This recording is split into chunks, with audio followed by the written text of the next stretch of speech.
Hey guys, so today I am going to be going over this classical type lick. So it's pretty cool. It follows a descending fifth progression in the key of E. So what that means is basically if you take your E minor scale, yeah. So if you take that, we're starting here. What you're going to do is actually let's do it here so it's easier to see. That means that I'm basically going down 5. So I'm going to there. See, so okay. So and I'm doing the same thing, starting now, going down 5 from here. Which is this. So you end up with this kind of like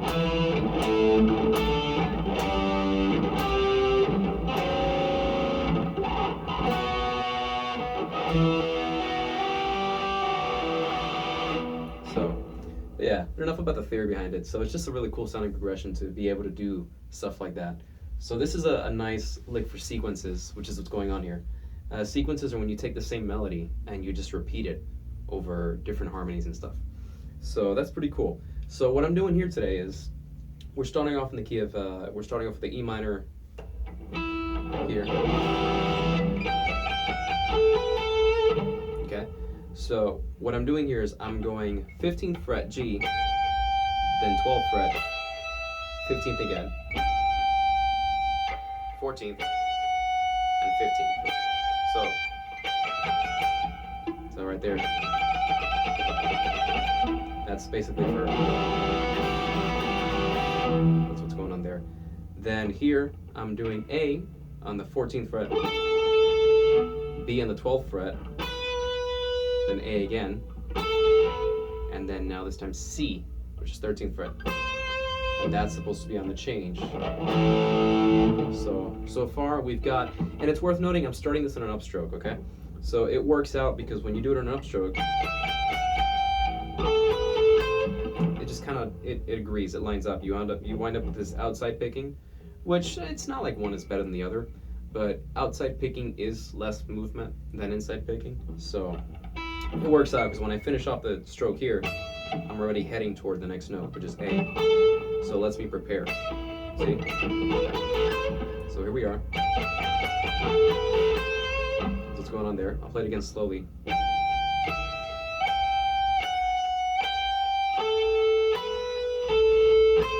So again, it's pretty cool.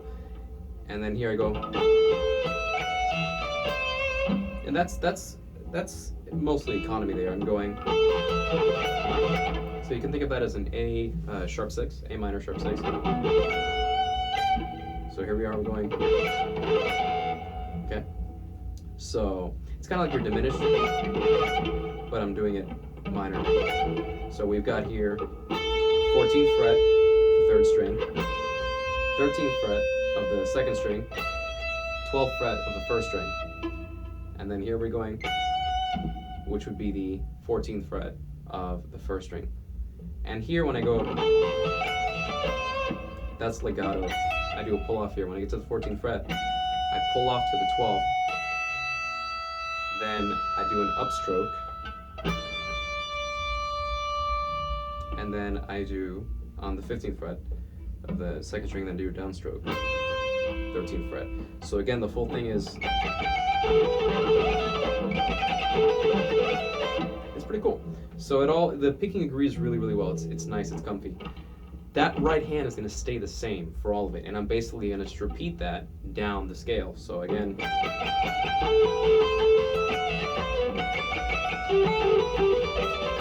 it's the same thing there, it's just a different harmony. And then that's where it changes. So I'm going to put the tabs up for this so it's a little easier to follow. But now you get the idea. I wanted to go over the right hand because the picking is really important. So let me put the volume down, you guys can hear. So again, it's up, down, up, down, up, down, up, down, down, down, up, down. Okay, so. And then it goes again. Again here. And here's where it changes. So here, what I do is I go from the C to an F sharp diminished here, and I do a fully diminished seventh. So here it's all sweeping. So I go. So I don't repeat this C on the way back up. I go, okay, and I go up, pull off, up, down, down. See? That's all I'm doing there. See?